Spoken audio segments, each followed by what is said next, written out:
Swear.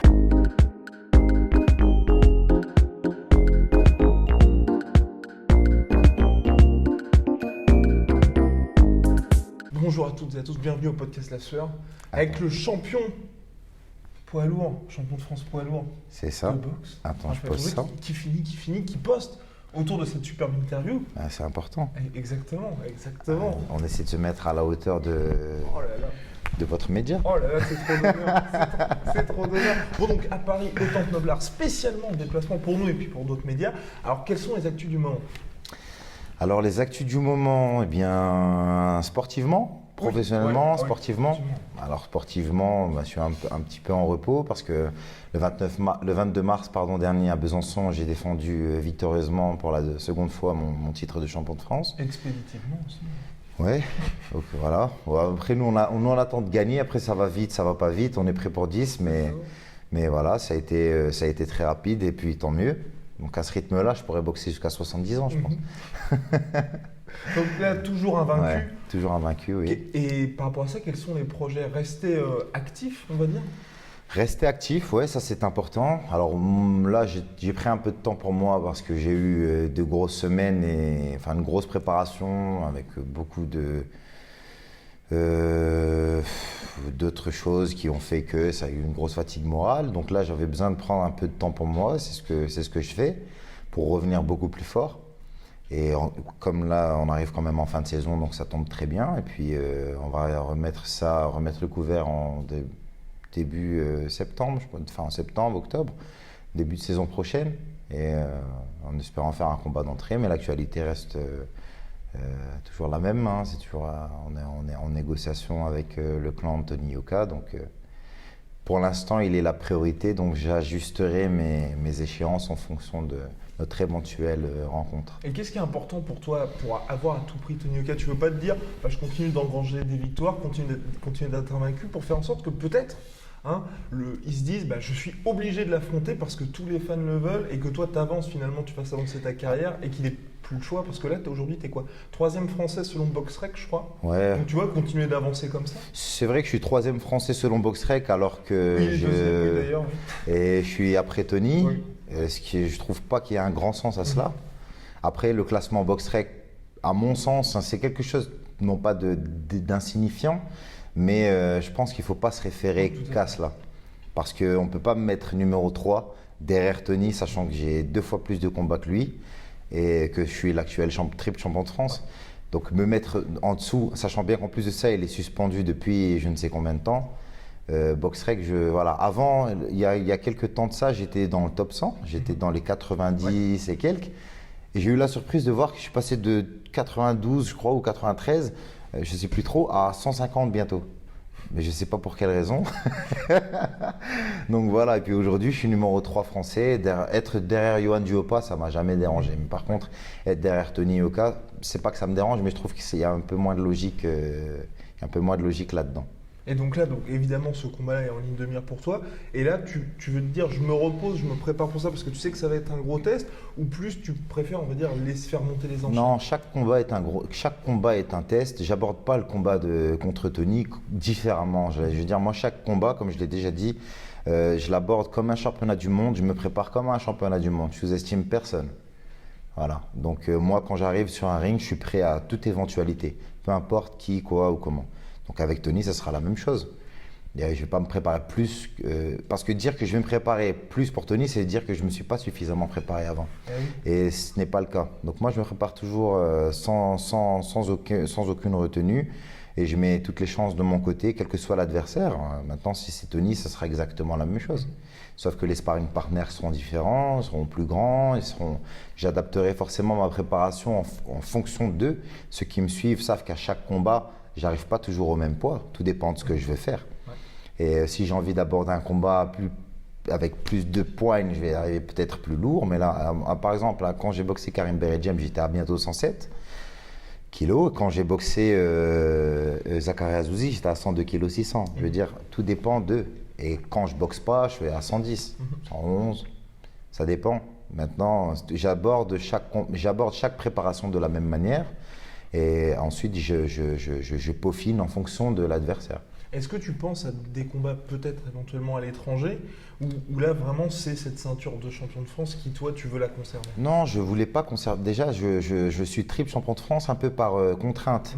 Parce qu'à la base, je voulais même pas la défendre une seule fois. Mais étant donné que Tony m'a défié et que, contrairement à ce que beaucoup peuvent penser, je n'ai jamais eu peur de quelque défi que ce soit, j'ai organisé une défense de ma ceinture à Grande-Synthe, donc le 29 septembre 2018. J'ai gagné. C'était pour attendre. J'ai commencé l'organisation avant que Tony soit suspendu, en espérant qu'il ne le soit pas. Bon, malheureusement pour lui, il l'a été, et malheureusement pour moi aussi. Donc, j'allais pas annuler mon organisation parce qu'elle est suspendue. Donc, j'ai défendu encore mon titre. Et le 29 septembre, j'ai dit que je le défendrais plus, que voilà. Ouais. Et en novembre, j'ai encore été approché par le clan de Tony Yoka, donc Jérôme Abitboul, notamment son promoteur, pour une éventuelle rencontre. Donc, j'ai dit, bon, ok, je vais garder encore un peu la ceinture. Voilà, puis je vais en tout cas essayer. Je ne vais pas manquer de respect à mes adversaires en disant je vais la garder, je bats tout le monde. Voilà, je me suis entraîné dur pour garder cette ceinture. Voilà, pas que mes adversaires se méprennent. Et donc j'ai dit bon voilà, je vais essayer de garder la ceinture et rencontrer Tony ensuite. Et c'est ce que j'ai fait. Donc j'ai continué, j'ai gardé ma ceinture alors que j'allais la laisser vacante. Je l'ai gardée. Et quand j'ai vu que les choses n'allaient pas se passer, j'allais encore la laisser vacante jusqu'à ce qu'on me demande de la défendre pour une œuvre caritative. Donc, pour dernier combat. Voilà, mon dernier combat à Besançon. Donc, c'était un hommage à Jean Josselin pour ceux qui ne connaissent pas. Moi-même, je ne le connaissais pas, ce n'était pas ma génération. C'est un double champion d'Europe et qui est toujours été, ou en tout cas, j'espère que grâce à cette soirée, il est un peu moins, mais dans une situation financière un peu délicate. Et lorsqu'on m'a téléphoné, donc Philippe Hague et Morad Dakar, les promoteurs de cette soirée, lorsqu'on m'a téléphoné pour me dire qu'il y avait un événement autour de cela, et qu'à l'issue de cet événement hommage, un chèque de 10 000 € serait reversé à Jean Josselin. J'ai trouvé la cause tellement noble et tellement belle, j'ai dit ok, gagnez les enchères et je vais venir chez vous. Donc c'est pour ça que quand Tony a mis dans l'équipe que j'ai été allé boxer pour 7 000 €, oui, je suis allé boxer, même pas pour 7 000. Au final, dans ma poche, il a resté 6 240 €. Mais les enchères étant remportées à 13 000 €, donc, eux, pour gagner l'enchère, ils ont mis un peu plus. Les minima sont 10 000, ils ont mis 13 000. Donc au final, j'ai 60% de 13 000 et il reste 40% donc pour le challenger Zakaria Azouzi. Et j'ai mis, moi, étant donné que je me prépare, j'habite Calais et je me prépare à Noisy-le-Grand, j'ai eu entre 13 et 15 000 € de préparation parce que l'hôtel et les sparring et le kiné, etc. Voilà, par semaine, je suis déjà à bientôt 900 € d'hôtel. Je me prépare 3 mois, je laisse aux gens le temps de faire les calculs, sans compter les allers-retours. Voilà. Et là, quand voilà. tu te dis donc, pas... Peut-être que contre un salaire moins de la beauté du sport, la beauté du geste, si tu arrives à le mettre KO, tu écoutez, le dis, ensuite j'avance et tu l'auras écarté. Oui, mais non. Il n'y a pas de et je répéterai jamais suffisamment, la beauté du sport, oui, mais pas à n'importe quel prix. Et il y a des incontournables, à savoir qu'il y a une grande différence entre une notoriété populaire et une notoriété pugilistique. Pugilistiquement parlant, il y a un champion. Et le champion, c'est moi. Je répète pas, je suis le champion pour faire l'apologie et faire voilà, dire je suis le champion. C'est juste que je suis le champion, c'est une réalité factuelle. Ouais. Et la réalité factuelle est qu'il y a un champion, un challenger, et comme je l'ai bien stipulé, j'ai eu 60% en tant que champion et mon challenger 40%. Alors peu importe les contrats que Tony a pu négocier avec Canal+, il y a une réalité factuelle qui est je suis le champion. Et on ne peut pas me donner à moi, champion, bientôt 5 fois au départ. Parce qu'au départ, la somme qui m'avait été proposée était de 50 000 €. On ne peut pas me donner 5 fois moins que mon challenger qui n'est pas mon challenger, à qui j'accorderai une dérogation et qui, de surcroît, est suspendu pendant 1 an. Donc aujourd'hui, je trouve qu'il est un petit peu... c'est pas pour... Ah non, je suis vraiment... Voilà, je suis pas dans la punchline, c'est juste j'amène des faits. Voilà, c'est une réalité factuelle. Et voilà, donc je trouve que quelqu'un qui est suspendu... Pour quelqu'un qui est suspendu, en plus de ça, pas pour n'importe quelle raison, pour le meurtre ça c'est les manquements à l'antidopage, c'est un peu le meurtre à l'extérieur pour quelqu'un, c'est le meurtre pour le sportif. C'est quelque chose d'extrêmement. 3 no-show, ouais, C'est quand même beaucoup pour un sportif. Voilà. Et quelqu'un qui est dans cette situation-là, qui vient m'imposer certaines choses, je trouve pas ça très cohérent, moi. Voilà. Je trouve pas ça très cohérent quand on est suspendu d'exiger des choses. Quand on est suspendu, on n'exige rien, on laisse les choses se faire, ou on trouve au moins des terrains d'entente, surtout que lorsqu'une personne comme moi essaie justement d'en trouver. Oui, c'est vrai que tu avais l'air d'être plutôt favorable à un terrain d'entente, notamment dans l'interview accordée à l'équipe, tu disais que tu lui souhaitais le meilleur malgré Tout à fait, tout. parce que c'est véridique. Et pour toi, qu'est-ce qui serait acceptable pourquoi tu dirais OK, on le fait? C'est pour vraiment ce que tu avais proposé au stade Pierre-Mauroy? Eh bien aujourd'hui, la solution est très simple. Nous organisons, je donne 250 000 € à Tony, peu importe ce que Canal+ lui donne, et faisons le combat. Et toi, tu voudrais combien pour accepter? Mais moi, j'accepte rien. J'ai pas besoin de ces sous. Ce que je veux dire, c'est que tout le monde l'a défié. Alors, on va dire, oui, Raphaël Tronchet, comme j'ai pu lire, donc ça aussi, c'est factuel, c'est ce qu'il a dit. Je me cherche des excuses. Voilà, parce que j'ai boxé pour 7 000 et il m'a proposé 70 000, donc je me cherche des excuses. On ne me laisse absolument pas le bénéfice du doute. Mais si on ne me laisse pas le bénéfice du doute, alors dans ce cas-là, Tony a été dopé. C'est pour ça qu'il ne s'est pas présenté à ses contrôles antidopage. Pourquoi on ne va pas laisser le contrôle de bénéfice du doute à Raphaël Tronchet, mais on va en laisser à Tony Yoka? On laisse le bénéfice du doute à tout le monde. Aussi, voilà. Oui, mais ça, c'est une chose. Et je sais que le fait que moi, je sois très en retrait et très en dehors de tout ça. Mais ça change. Ça change aujourd'hui. Ça change aujourd'hui, oui. Ça change aujourd'hui parce que, ouais, ça change un petit peu. Et puis voilà, vous avez été tout à fait sympathique. Donc voilà, j'ai dit oui, pourquoi pas. Et puis j'ai des confrères et des frérots comme Francis Ngannou, Johan Diopa qui ont répondu présent. Eh bien, que je salue au passage, justement, de beaux champions. Puis je me suis dit, ben, pourquoi pas. Mais il est vrai que arriver dans un... Moi, j'ai pas des... Contrairement à ce qu'on pourrait dire, et Tony est suspendu pendant 1 an. J'avais pas, pendant 1 an, 1 milliard d'occasions de l'esquiver. Je ne suis pas champion de France parce que je le voulais et voulais le rester, parce que là j'avais une proposition pour faire un championnat EBU, donc contre l'actuel champion d'Europe à Guy de Cabayel. J'ai dit non, je vais attendre un petit peu Tony. Donc je ne vais pas entendre qu'on dise Raphaël il esquive Tony. C'est pas vrai, parce que j'avais 1 milliard d'occasions en 1 an de l'esquiver. On n'avait même pas besoin d'en arriver là aujourd'hui dans l'équipe, etc. Il est suspendu, je fais autre chose, je laisse la ceinture et puis tout s'arrête. Et donc là aujourd'hui ta motivation principale pour ce combat-là c'est quoi finalement? J'ai pas de motivation principale, moi. Mais pourquoi tu te dis, j'attends ce combat-là plutôt que justement... Parce qu'on a commencé quelque chose et on finit. Ah, voilà. Voilà. Je l'ai toujours dit sur tous les plateaux que j'ai pu faire, que ce soit sur Canal ou Bein ou n'importe quoi, mon son de cloche a toujours été le même. Je ne veux pas impérativement rencontrer Tony Yoka, il a sa partition et j'ai la mienne. C'est exactement ce que j'ai dit sur Canal+. Mais j'ai toujours dit aussi, s'il veut arriver sur mon chemin, je suis là aussi. Voilà, mais c'est pas moi qui suis allé chercher. Alors qu'on me dise pas que, comme j'ai pu lire, oui, ils me prennent pour la poule aux œufs d'or, ils veulent tous des sous. Les plus gros sous qui ont été proposés de par moi-même. Voilà, parce que je rappelle que Tony, son clan me proposait 70 000 € et je leur ai proposé 250 000.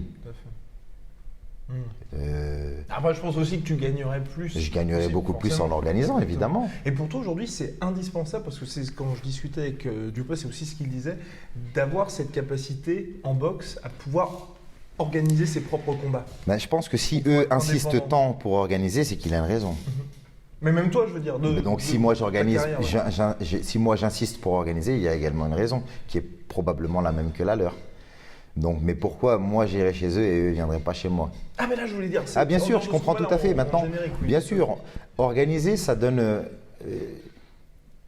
On a toujours cette crainte, en tout cas en boxe. En football, il y a un but, il y a un but. Ouais. Voilà. Après, on pourra dire l'arbitre favorise telle et telle équipe, mais je dirais il y a but, il y a but. Il n'y a pas d'enjeu, voilà, il y a but, il y a but. De temps en temps. Voilà, voilà. Mais lorsqu'il y a un but, il y a un but, et c'est vrai qu'il est beaucoup plus difficile de tricher au football qu'en boxe. En boxe, on peut massacrer la personne et perdre. Exactement. Ouais. Le fait d'être organisateur de cet événement réduit les risques, à savoir, on contrôle quand même un peu plus tout ce qu'il y a au niveau de l'arbitrage, au niveau des juges, etc. On voit, non pas qu'on les choisisse, mais on est quand même bien ancré dans l'organisation. Le fait d'aller chez quelqu'un à l'aveuglette, que ce soit en France ou dans un autre pays, c'est aussi prendre le risque d'eux. On a vu énormément de combats en France, et même des combats franco-français, qui ont laissé place à des surprises, des matchs nuls ou une victoire de quelqu'un qu'on ne voyait absolument pas gagner. Donc, quand on fait un match nul à l'extérieur, on dit toujours que c'est déjà une victoire. Voilà. Je vais aller dans une autre ville, hop, je vais faire un match nul, c'est que je devais gagner. Mais comme c'est l'adversaire, comme c'est chez l'adversaire, et qu'on ne veut pas non plus ternir son palmarès et pas le mien non plus, eh bien on met un match nul, comme ça tout le monde est content. Mais non, moi je ne suis pas content sur un match nul. Moi si j'ai gagné, j'ai gagné. Si j'ai perdu, j'ai perdu.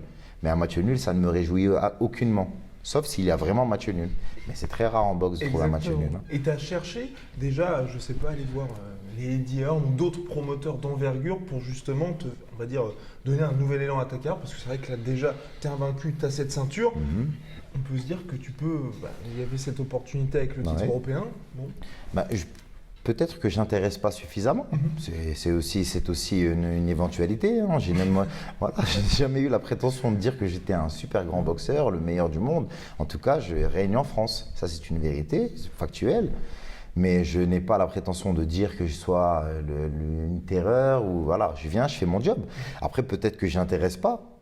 Ça aussi, c'est quelque chose qu'il faut prendre en compte. Pas dire ouais, les promoteurs veulent pas me calculer. Non, peut-être que je les intéresse pas, qu'ils voient pas en moi. Le champion ou l'ambassadeur de la boxe française, poids lourd en tout cas. C'est possible aussi. Maintenant, moi j'ai toujours dit que j'étais pas hostile à avoir un promoteur à condition d'être dans de bonnes conditions. Sinon, là je suis dans de très bonnes conditions, pourtant j'ai pas de promoteur. Donc si je dois changer, il faut que ce soit pour mieux ou exactement ou rien. Et donc il y avait ces discussions pour un combat en MMA.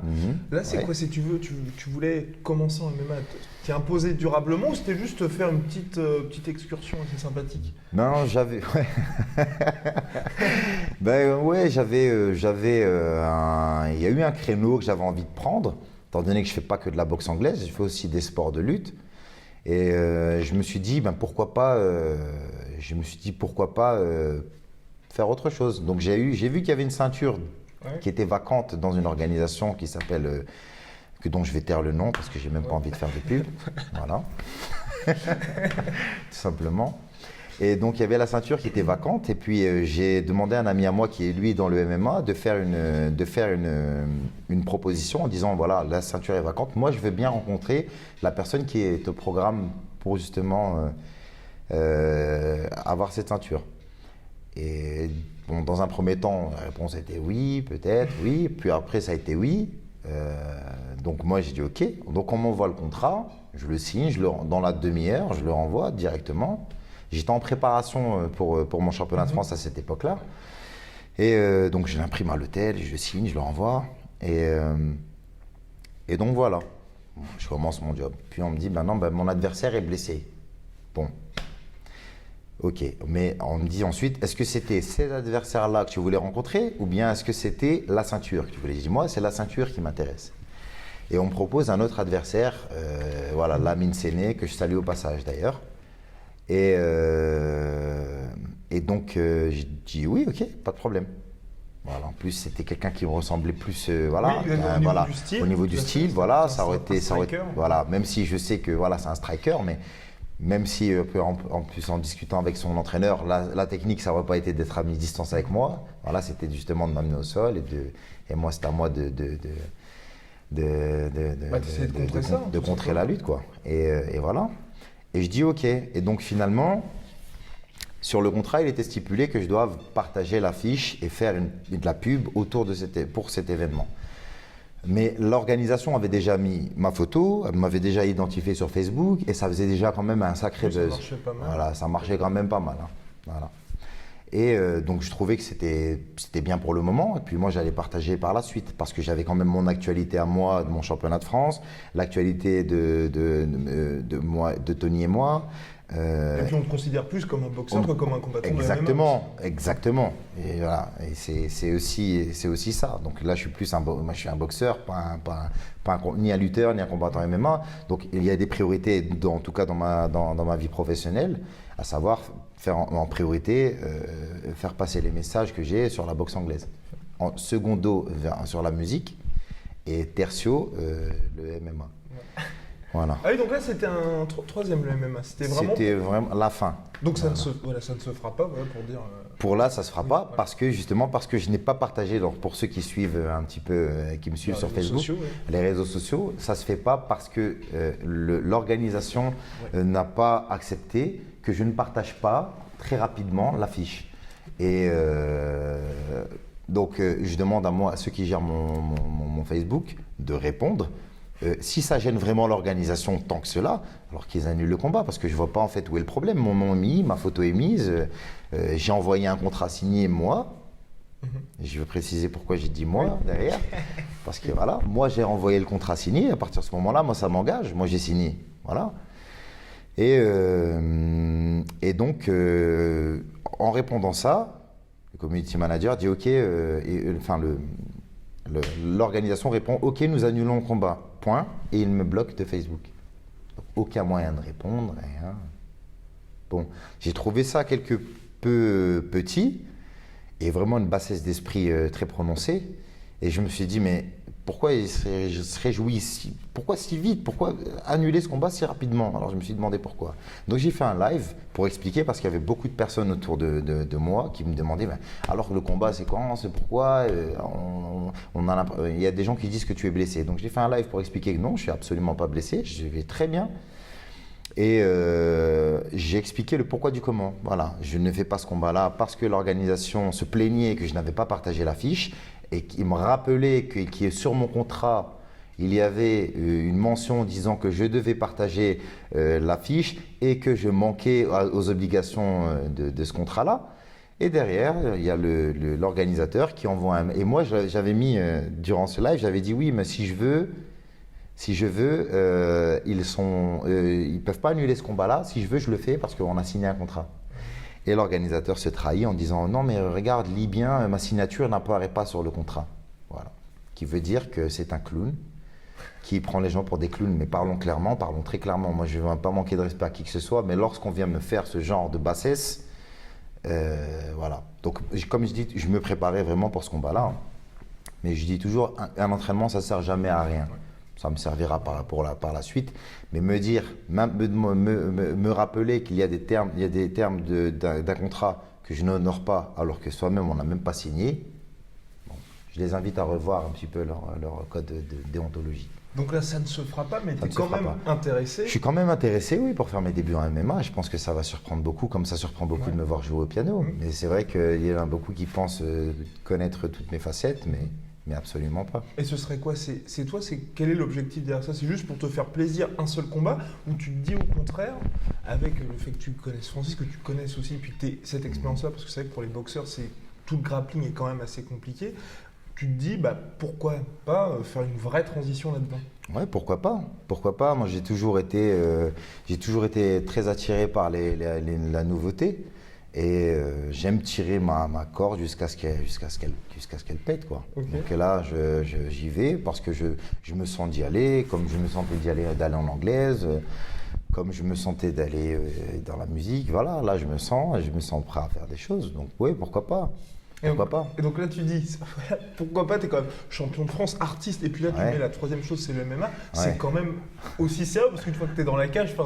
moi, c'est très sérieux. Tout ce que je fais, je le fais de façon très sérieuse et très réfléchie. Après, faut pas que les gens pensent que j'ai allé dans cette cage-là à l'aveuglette. Hein.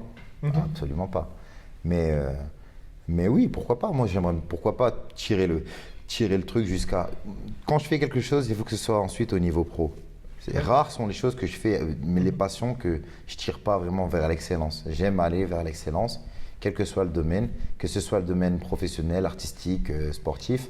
J'aime aller vers l'excellence et c'est l'essence même de ma personnalité. Je ne l'atteins pas toujours, mais en tout cas, j'avance en ce sens.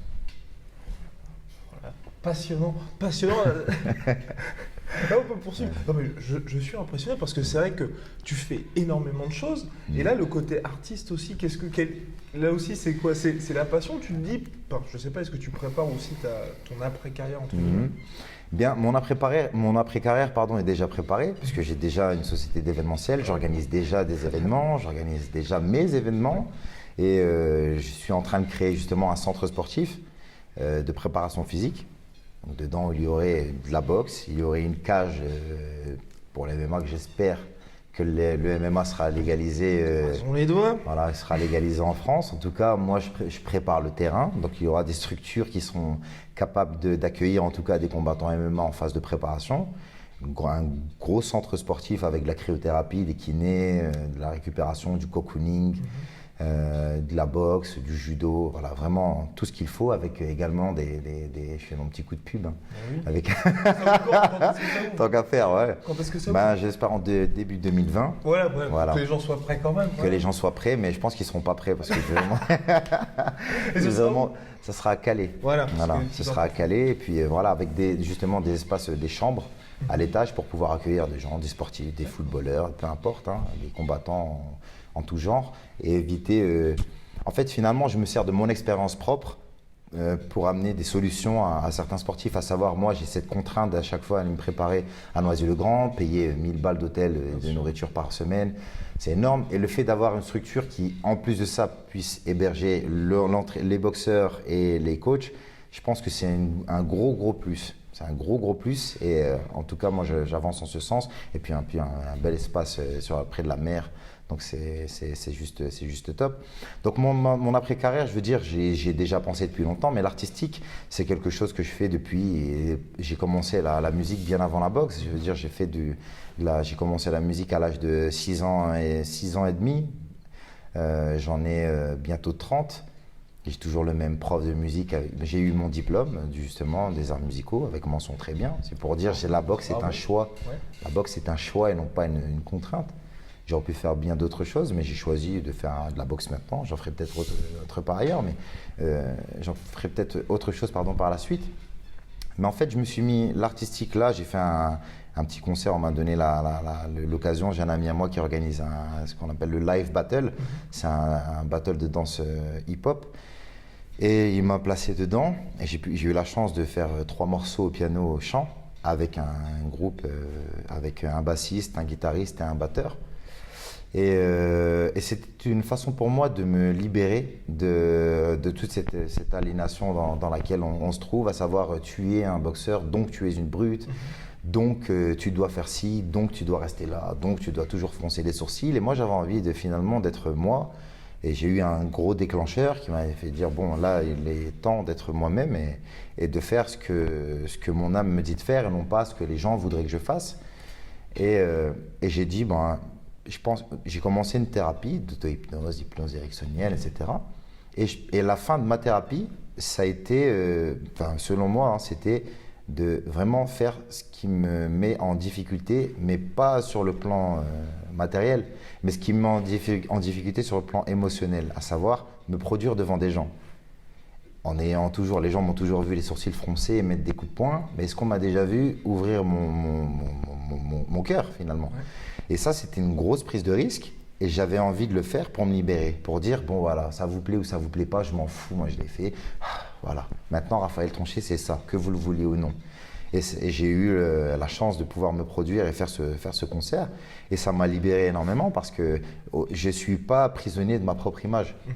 Voilà. Et je suis libre, voilà, et en pleine conscience de qui je suis et de ce que j'aime faire.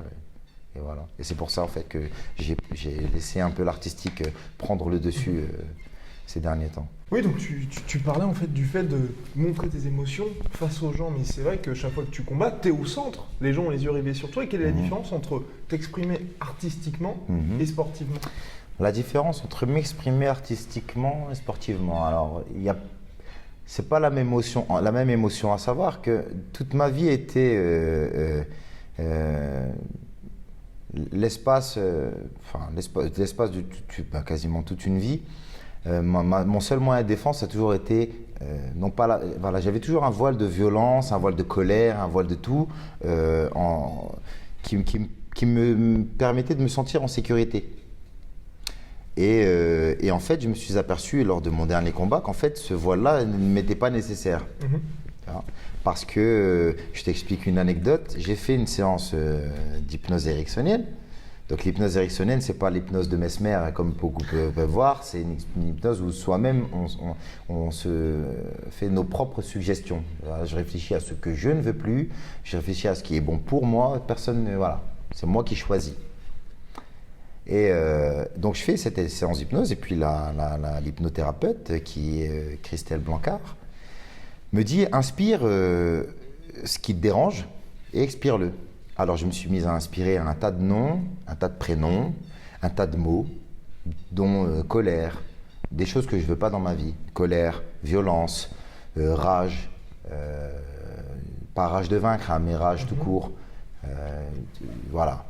Des mots qui étaient pour moi très négatifs. Et vient le jour de la pesée. Donc le 21 mars à Besançon.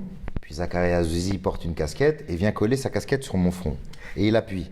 Donc une visière, ça fait mal. Donc moi, je baisse ma tête pour lui dire colle pas ta casquette sur mon front. Puis il enlève sa casquette. Donc là, il y a la vidéo. Hein, et il vient coller son front, cette fois-ci, sur le mien.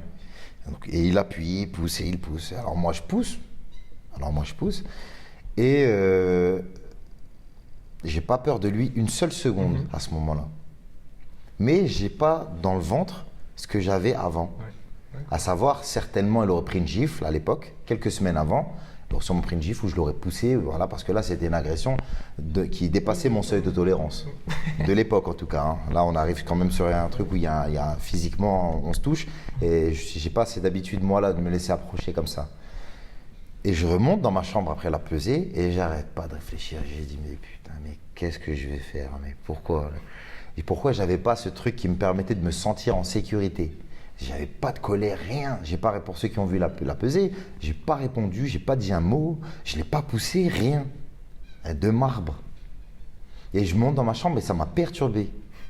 Mais ça m'a vraiment, littéralement perturbé. Je me suis dit, mais pourquoi j'ai fait cette séance d'hypnose? J'aurais dû la faire après le combat. Parce qu'il y avait trop d'informations que je connaissais, que j'ai pas réussi à traiter. Une situation. Exactement, une situation nouvelle. C'était mon 12e combat, ma 12e pesée.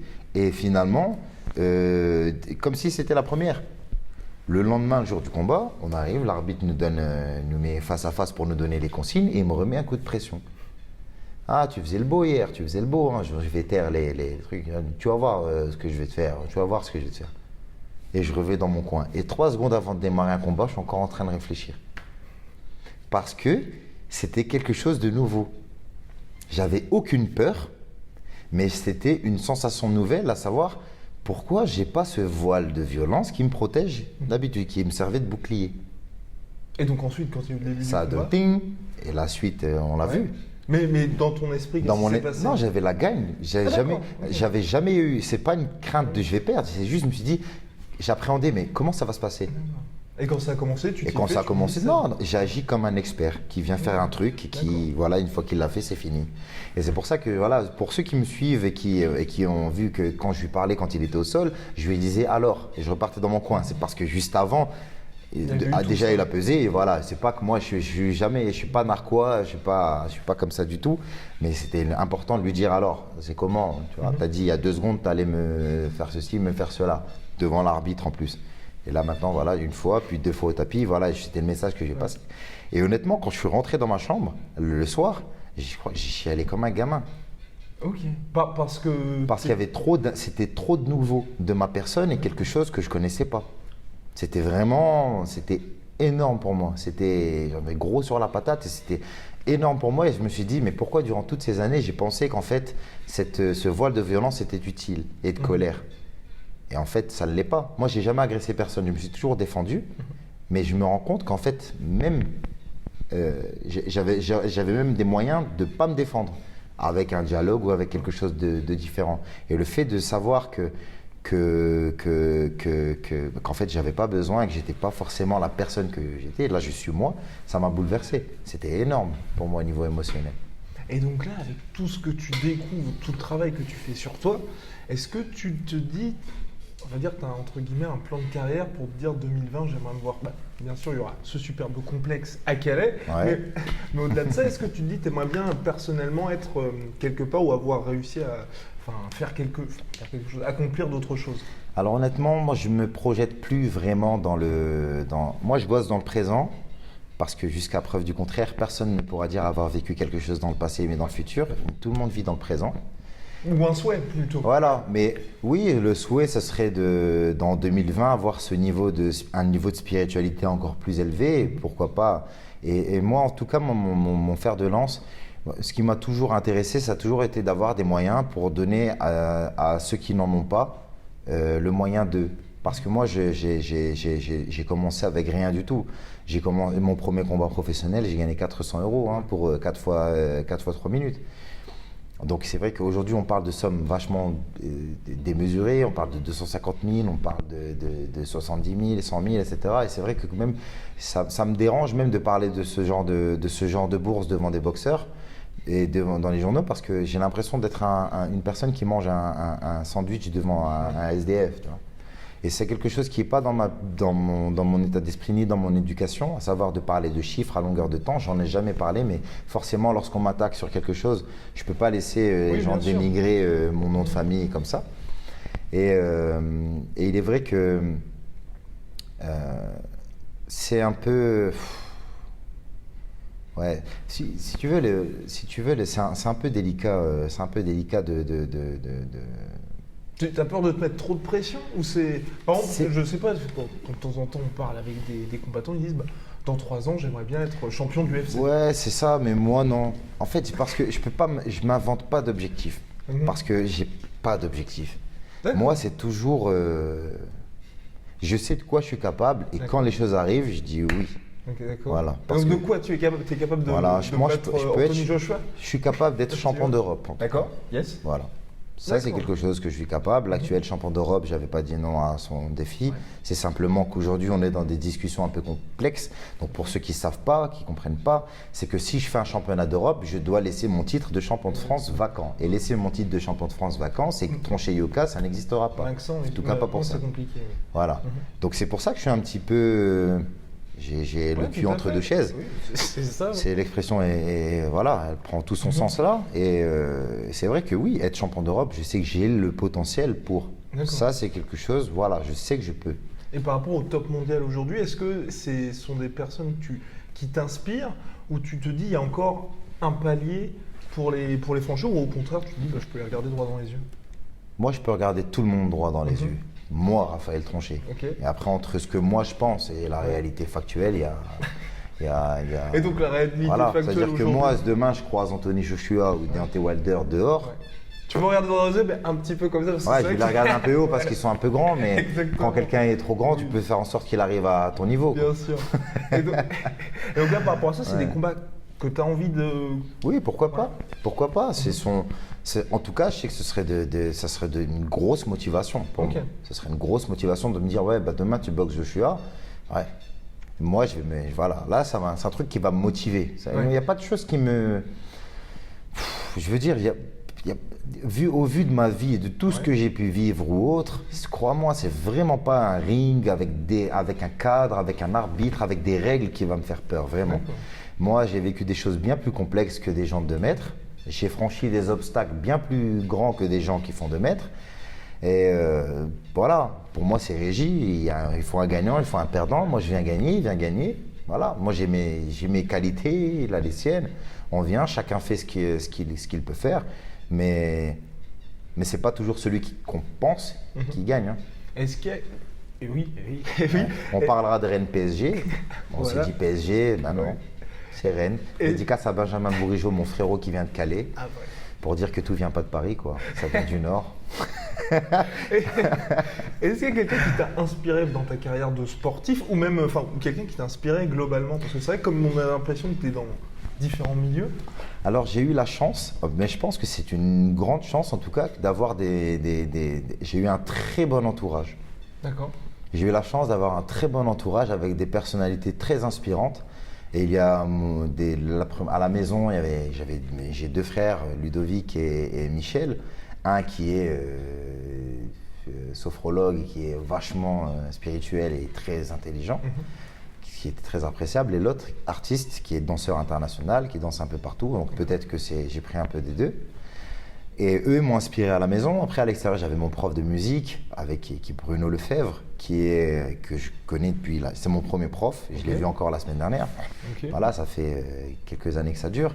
Et il est vrai que ce sont des personnes qui m'ont extrêmement inspiré, moi, quand j'étais petit, parce que j'avais une telle admiration pour ce qu'ils faisaient, qu'ils m'ont inspiré. Après, au niveau du sport, le sportif qui m'a toujours inspiré, ça a toujours été Mike Tyson.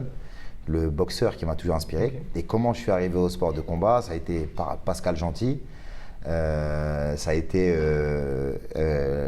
des gens comme un Sud-Africain qui faisait du taekwondo, j'aurais pu dire son nom, et c'est lui que j'avais vu aux Jeux Olympiques, et c'est comme ça que j'ai commencé les sports de combat. Et dans ma vie professionnelle actuelle, la personne qui m'inspire le plus, c'est mon vieux père, qui est Jean-Paul Guéquer, qui est aujourd'hui c'est familial, c'est une personne pour qui j'ai énormément d'amour et qui est un très gros entrepreneur et quelqu'un de tellement bon dans ce qu'il fait qu'il m'inspire et me donne envie d'être. Je ne serai jamais comme lui, mais j'espère en tout cas un jour être moi à sa cheville. Et ce sont des gens qui sont extrêmement inspirants de par leur vécu, de par leurs mots, de par leur charisme, etc. Et puis moi, ce sont des gens qui m'inspirent énormément. Et ma mère, ma première source d'inspiration, ma plus grande source d'inspiration, l'auteur de l'auteur, comme dirait l'autre. C'est juste...